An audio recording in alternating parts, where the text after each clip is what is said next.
और माफ़ी मांग के वापस कराएं लॉ मिनिस्टर साहब से, अमित शाह जी से, और मोदी जी देश से माफ़ी मांगे कि हमसे गलती हुई है, हम आगे से ऐसी कोई हरकत करने की कोशिश नहीं करेंगे, हम न्यायिक व्यवस्था पे हमला नहीं करेंगे, हम भारत की जुडिशरी पे हमला नहीं करेंगे, हम भारत के वकीलों पे हमला नहीं करेंगे। ये माफ़ी मांग के ये बिल जो है तुरंत विड्रॉ करने का काम कराना चाहिए मनन कुमार मिश्रा जी को, और कपिल मिश्र जो सिब्बल साहब हैं, सुप्रीम कोर्ट के प्रेसिडेंट हैं, उनको भी इस काम में उनके साथ मिलकर इस काम को करवाने की जिम्मेदारी लेनी चाहिए, वरना सड़क पे आने के लिए तैयार रहना चाहिए। सबको एक ही लकड़ी हाँकने की कोशिश हो रही है। और सबसे बुरी बात जो है वो ये है कि विदेशी कंपनीज जो हैं, लॉ फर्म्स, और विदेशों में बहुत बड़ी बड़ी लॉ फर्म्स होती हैं, इसमें हज़ारों लॉयर्स काम करते हैं, और एक तरीके से अडानी अंबानी टाइप, जैसे अडानी अंबानी और यूसुफ लुलू जैसे जो बेईमान लोग हैं, उन्होंने बिजनेस पे कब्जा कर रखा है, अलग अलग चीज़ों पे कब्जा कर रखा है। विदेशों में उसी प्रकार की लॉ फर्म्स भी होती हैं जो बिल्कुल इंडस्ट्री की तरह काम करती हैं। कोई ये व्यापार नहीं है, वकालत कोई व्यापार नहीं है। तो अडानी अंबानी यूसुफ लुलू जैसे लॉ फर्म्स को भारत में परमिशन दी जा रही है।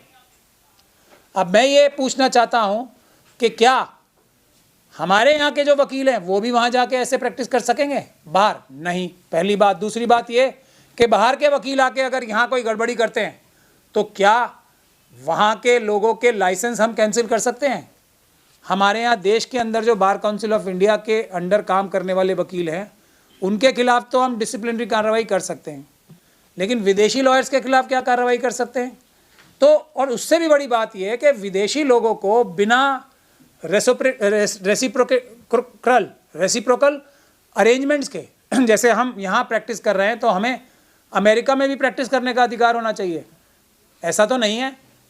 अमेरिकन लॉयर्स को यहाँ प्रैक्टिस करने का अधिकार दे दिया जाए, यूरोपियन लॉयर्स को यहाँ प्रैक्टिस करने का अधिकार दे दिया जाए, बड़ी बड़ी लॉ फर्म्स को यहाँ आने का अधिकार दे दिया जाए, फिर तो बड़े बड़े मॉल्स बन जाएंगे। जैसे आज हमारे छोटे छोटे व्यापारियों का बिल्कुल जो काम धंधा है वो चौपट हो गया, वही वकीलों के साथ करना चाहते हैं ताकि उनके गले में पट्टा बांधा जा सके।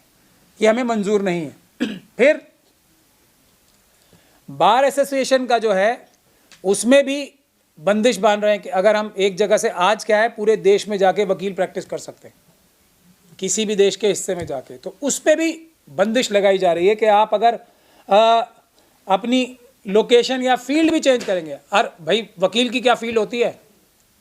वकील की फील्ड होती है कोई, मेरे पास कोई घर का मुकदमा लेके आया, सिविल मुकदमा लेके आया तो मैं वो भी करूँगा, और अगर कोई क्रिमिनल मुकदमा, फौजदारी का मुकदमा लेके आके वो भी करूँगा। अब मैं जाके बार बार किसी जगह ये बताऊँगा कि आज मेरे पास 2 केस सिविल आए तो मैं अब सिविल का वकील हो गया, अब मेरे पास फौजदारी के वकील आए तो मैं फौजदारी का वकील हो गया, और अगर मेरे पास दोनों आ रहे हैं तो मैं हाइब्रिड वकील हो गया। ये इस प्रकार की जो शर्तें रखी जाती हैं ये वो सिर्फ तंग करने के लिए रखी जाती हैं। जो इस कानून को बनाने वाले हैं, आरएसएस और बीजेपी के लोग, उन्हें भी पता है कि ये बहुत ही बेवकूफ़ी वाले प्रावधान हैं, लेकिन रखते इसलिए क्योंकि चूड़ी टाइट करनी है, तंग करना है। उसके बाद स्ट्राइक करने का अधिकार ही छीन लिया। मतलब ये कौन सा तरीका है? मैंने अभी आपको बताया, वकील स्ट्राइक करते हैं देश की, संविधान की और क्लाइंट्स की रक्षा के लिए। वकीलों को तो कभी कभी 5% ज़रूरत पड़ती है अपने, अगर कोई किसी वकील की हत्या कर दी जाए और कहीं प्रशासन के का बहुत बड़ा जुल्म हो जाए। जैसे किरण बेदी का केस हुआ था, जब मैं वकालत में नया नया आया था, तो वकीलों के चैम्बर में घुस घुस के बदमाशों ने किरण बेदी जी लाई थी और उन्होंने मारा था उन्हें, तो तब भी क्या वकील स्ट्राइक नहीं करते? देखिए, वकीलों की बात सुनने के लिए अगर सरकार अच्छे काम करने लगे तो वकीलों को स्ट्राइक करने की क्या ज़रूरत पड़ेगी? हमारे न्यायालय जो हैं, जो हमारे सुप्रीम कोर्ट के 4 जजेस भी कहते हैं कि हमारे ऊपर दबाव है, जनता आके हमारी रक्षा करे। तो अगर जजेस के ऊपर इस प्रकार का जो दबाव का 4 सुप्रीम कोर्ट के सिटिंग जजेस ही बताते हैं, वो दबाव हटा लें तो न्यायालय में ही हम जाएं और हर अधिकार की, अपने क्लाइंट्स की भी और स्वयं अपनी भी रक्षा कर सके। लेकिन कोई इस प्रकार का तो दबाव ख़त्म होता नहीं है, आज तक तो नहीं हुआ। अभी तक सुप्रीम कोर्ट के जजेस ने प्रेस कॉन्फ्रेंस करके ये नहीं बताया कि हमारे ऊपर से दबाव ख़त्म हो गया है। तो जब ऐसे हालात हैं तो वकील अपने लिए से ज़्यादा। और लास्ट में मैं ये भी बताता हूँ, स्ट्राइक होती है ज़्यादातर न्यायिक व्यवस्था बचाने के लिए। हम लोग कहते हैं जो बार यानी कि वकील हैं, जो वकालत की फील्ड है, वो जजेस की भी मदर होती है। Bar is mother of bench. तो बार ही है, वकील ही है, वकील कम्युनिटी है जो जजेस की इज्जत, आबरू, उनका विकार, इकबाल, वो बचाने के लिए वकील ढाल होते हैं जजेस की भी।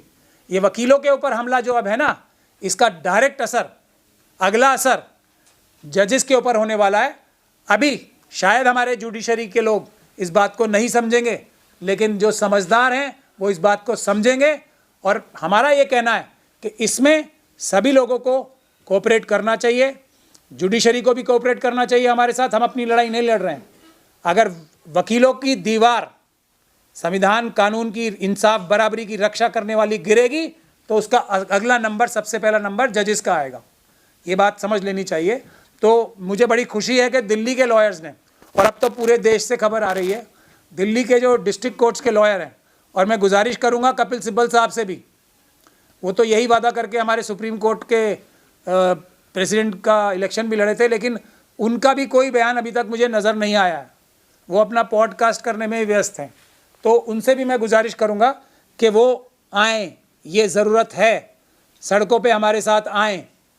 डिस्ट्रिक्ट कोर्ट्स और हाई कोर्ट से भी मैं गुजारिश करूंगा कि वो भी, दिल्ली हाई कोर्ट के वकील भी इसका कोई रास्ता निकालें। और ये डिस्ट्रिक्ट कोर्ट के लॉयर्स जो हैं वो कोई अपने लिए नहीं कर रहे हैं, सारे एडवोकेट्स के लिए लड़ाई लड़ रहे हैं। तो हाई कोर्ट के जो हमारे नेतागण हैं दिल्ली हाई कोर्ट के भी, उनसे भी मैं गुजारिश करूंगा कि वो कोई ना कोई रास्ता निकालें। अगर हड़ताल का रास्ता उनको नहीं समझ में आ रहा, और मैं तो गुजारिश करूंगा कि हड़ताल अगर ज़रूरी है खुद इंस्टीट्यूशन को बचाने के लिए, एडवोकेट्स की इंस्टीट्यूशन को बचाने के लिए, तो मजबूरी है, क्योंकि अदरवाइज़ तो ये इंस्टीट्यूशन ही ख़त्म हो जाएगी। हम ये नहीं कह सकते कि संविधान को हम ख़त्म होते देख सकें, देखते रहें लेकिन स्ट्राइक नहीं करेंगे। फिर क्या न्याय मिलेगा? अगर संविधान ही ख़त्म हो जाएगा तो किस अदालत में जाके न्याय लेंगे हम? ये बातें हकीकत हैं, इससे कोई मना नहीं कर सकता। ये सिर्फ शॉर्ट साइटेडनेस है। अगर कुछ लोग ऐसा कहते हैं कि अभी स्ट्राइक नहीं होनी चाहिए, तो वो बहुत ही नज़दीक की दृष्टि से चीज़ों को देख रहे हैं। इस वक्त अगर हम लोग बीच से हट जाएं तो अगला नंबर सुप्रीम कोर्ट और हाई कोर्ट के जजेस का होगा, अगला नंबर डिस्ट्रिक्ट कोर्ट के जजेस का होगा। तो वो भी रेगुलेट करेगी सरकार, और गलत तरीके से करेगी। इंडिपेंडेंस ऑफ जुडिशरी कहाँ गई? वकील ही आज़ाद नहीं है, इंडिपेंडेंट नहीं है वकील, तो इंडिपेंडेंस ऑफ जुडिशरी कहाँ जाएगी? वकील तो सबसे मजबूत हिस्सा है ना। फ्रंट एंडिंग कौन करता है? क्लाइंट्स जब कोई परेशान होकर आता है तो क्या जज के पास जाता है कोई सीधा? हमारे पास आता है, वकील के पास। हम ही उसको बताते हैं उसके अधिकार क्या है, हम ही उसका केस तैयार करते हैं। ज़्यादातर क्लाइंट्स को हमारे देश में अपने अधिकार नहीं पता होते। उनको ये नहीं समझ में आया होता है कि हमारे साथ ज्यादती क्या हुई है। हम लोग समझाते हैं उन्हें कि तुम्हारे ये अधिकार थे और तुम्हारा ये ले लिया गया, तो और हमारे ऊपर ही हमला हो जाएगा। तो इसका मतलब पूरी जुडिशरी पे, न्यायिक व्यवस्था पे, उस पे हमला है ये, और ये हम नहीं होने देंगे। तो हमारा ये कहना है कि देश के सभी वकीलों से, सभी बार एसोसिएशन से, सभी बार काउंसिल से मैं गुजारिश करना चाहता हूँ, ख़ास तौर पे मनन मिश्रा साहब से। वो तो हमारे बार काउंसिल के चेयरमैन हैं पूरे देश के, पर वो बीजेपी के सांसद भी हैं। तो अभी बीजेपी की सांसद ही भूल जाएं वो। अगर वो सच्चे और ईमानदार हैं बार काउंसिल ऑफ इंडिया के लिए, लॉयर कम्युनिटी के लिए, जिसकी वजह से वो आज इतनी बुलंदी तक पहुँचे, राज्यसभा तक पहुँचे, वकील होने की वजह से पहुँचे और कोई वजह से नहीं पहुँचे। वो इस बात को ना भूलें। उनका बेस वकालत है, वकील हैं, वही उनका बेस है। तो सबसे बड़ी जिम्मेदारी उनकी है। अपनी पार्टी के लोगों को समझाएं और इसको बिना शर्त के